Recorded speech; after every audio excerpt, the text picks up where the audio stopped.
You're listening to Family in Focus with Dr. Wendy Schofer, episode number 102. Welcome to Family in Focus with Dr. Wendy Schofer. I am the pediatrician and certified health and life coach who specializes in helping you parent without all the food and body drama. Let's get busy creating the life you want to share with your whole family. Well, hello. Welcome back, my friends. It's been a little bit. Been doing a lot of traveling, had a lot of things going on. And you know what? I am back here in the comfort of my own home. And I want to talk about a topic that is very top of the mind this week. So we are all struggling with weight. And that was really the premise that I had here as I presented today in my lovely All Feelings Are Okay t-shirt at CHKD, so my local children's hospital. It was a presentation. It was for grand rounds. All the pediatricians could join in. There were lots of medical students there. And I want to highlight kind of like the short version of the chat, and I will be posting the full recording soon once I get that available. So again, the premise is that we are all struggling with weight. Every single one of us. We live in a weight-focused, fat-phobic society where we think that the body is something that we can take a snapshot of and then make all sorts of assumptions about health, about fitness, about whether this is right or wrong, acceptable, unacceptable.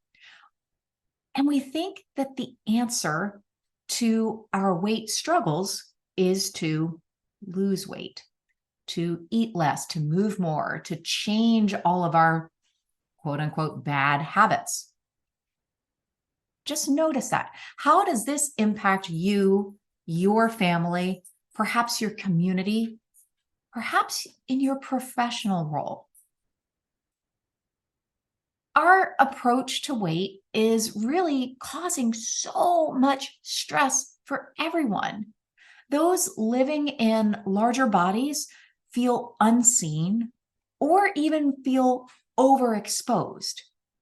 And then they're experiencing shame and isolation and not wanting to talk about weight again and again every time they go into the medical office. Family members are stressed and kind of side-eyeing what their family members are eating, how they move, what's going on with the growth curves. Yes, I'm totally talking to parents here. Okay, this is the experience. We're side-eyeing how our kids, kind of keeping an eye on how they're growing.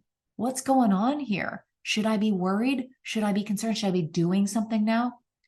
And doctors are feeling frustrated and powerless to help their patients who are struggling with weight. It's kind of like the whole, what do I do? How do I prescribe? It's not working. I'm not able to help them. Well, here's the thing. The weight is not the problem. I know our society has taught us, our medical textbooks have taught us that weight is the problem. It's where they're wrong. It's where they're wrong. Our problem is actually the stress that we are experiencing based on the very real problem, what we're making the weight mean. That's the ultimate problem here. What are we making it mean to each and every one of us?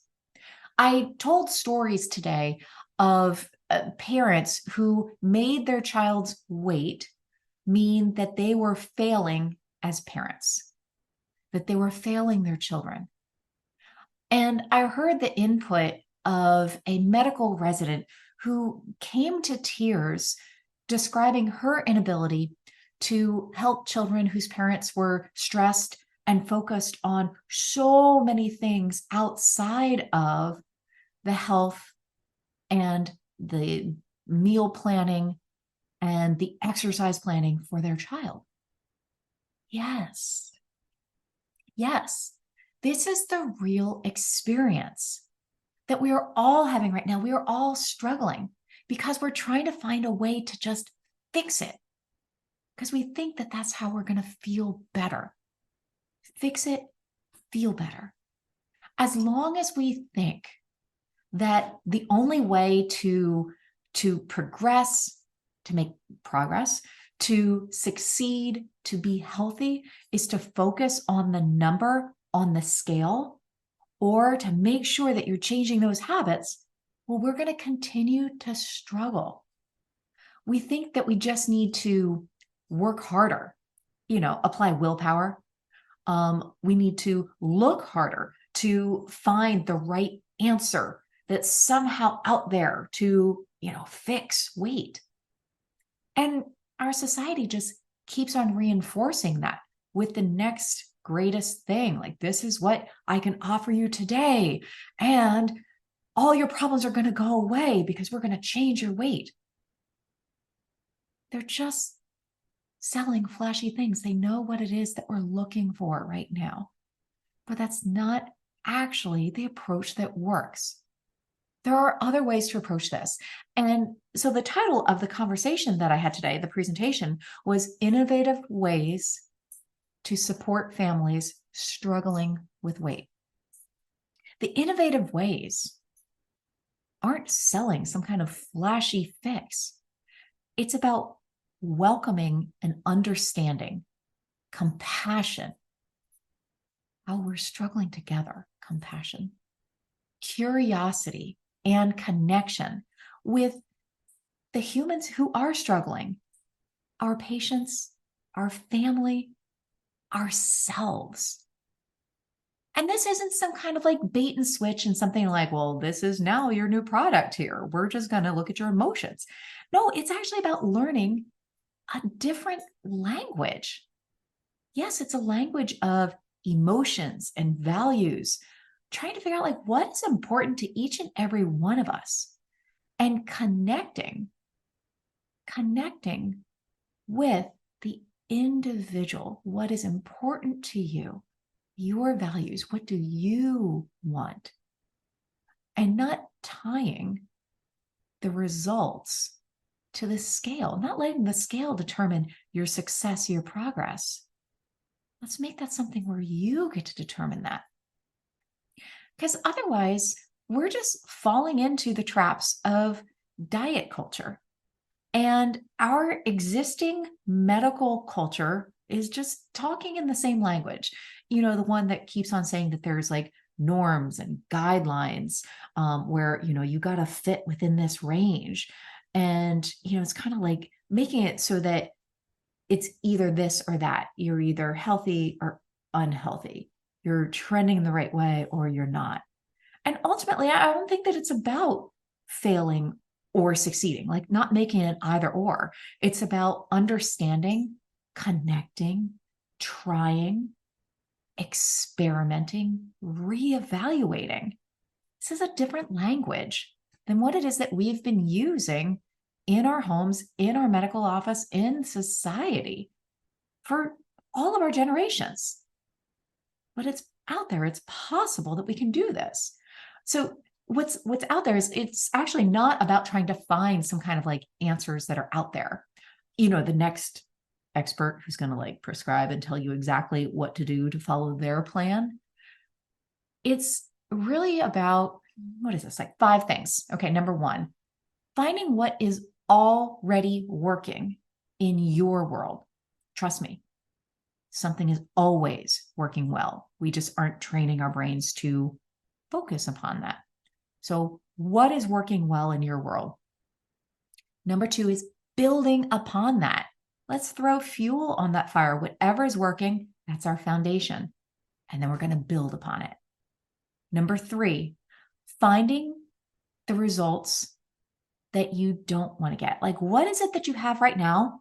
It exists, but you don't want to continue with those results. And you want to like get curious about, what are they? How is it that they are there right now? Number 4 is understanding those current habits. Like, how is it? What are the practices that I'm doing right now that is creating my current experience? Not labeling as right or wrong, just this is the operating system that's working right now. And then number 5, experimenting with trying new program options without any kind of attachment to the outcome or the result. So not saying, well, I'll do this as long as I start seeing that there is weight loss of a certain amount in a certain period of time. Just experimenting with new approaches, new habits. And by the way, habits are not all about what it is that we're doing. They're not all about behaviors. Habits include those patterns that we have of thoughts, of beliefs, of emotions. These are our habits. This is a new language. It's a language of compassion, of curiosity, and of connection, building connection. So compassion is going back to reminding ourselves we are all struggling. How can we offer ourselves the kindness to come together as we are seeing that shared humanity? We're all struggling.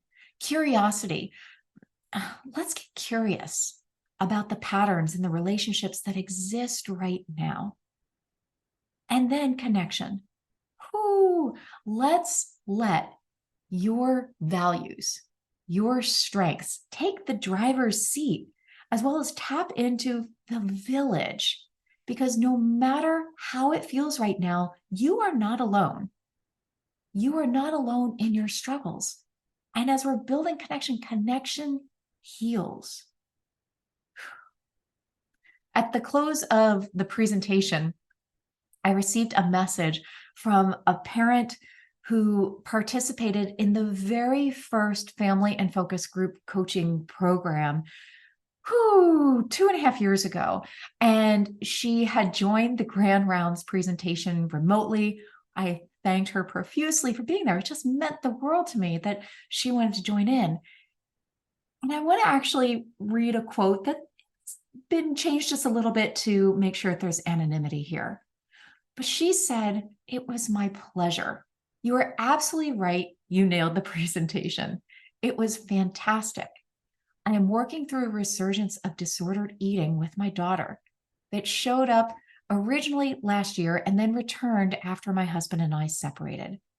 I am approaching the conversations from the perspective that I learned from you in the beginning stages of your journey with this program, and they have made all the difference in the world to me, to help me recognize behaviors and communicate with my daughter about the beliefs that are leading to them. It is powerful, powerful work you are doing. Thank you." Oh, I feel that. My dear friend's input reminds me of why Family and Focus is created especially for parents. It's because we truly hold this power to create an environment of understanding, connection, and compassion at home for our family, for our loved ones, no matter what it is that's going on in the environment and this culture that we find ourselves in. We can create our own environment at home, the one that we want to see. We can learn, we can apply these tools at home, and they are still accessible and working years later. If you're ready to learn more about joining Family and Focus, you're like, okay, let me check it out. When our doors open for the next launch, come on over to the show notes. I'm going to have information in there that's going to be, regularly updated so that you know what is your opportunity here. And I just will tell you that if you're listening now in the fall of 2023, very soon. All right. So go check it out. Get on the wait list. So much love to you, to your family. And I thank you. I thank you for being here, because you are being a part of the change that we all wish to see. We are taking those steps right here, right now, together. Thank you so much. So much love to you. I'll see you next week. Are you a healthcare professional? The continuing educational experience for the Family in Focus with Wendy Schofer, MD podcast is powered by CME-Fi. Head to the show notes for the link where you can reflect and earn credits for this episode. To hear more about Family in Focus and the programs that I offer, go to wendyschofermd.com, that's SCHOFER, and you can sign up to get free weekly content, tips, and also be the first to know about all of my upcoming group and individual coaching programs. I'll see you there. Remember, while Wendy Schofer is a physician and talks about health and wellness for the whole family, she is not your physician. This podcast is not providing medical advice and does not replace the relationship that you have with your personal physician.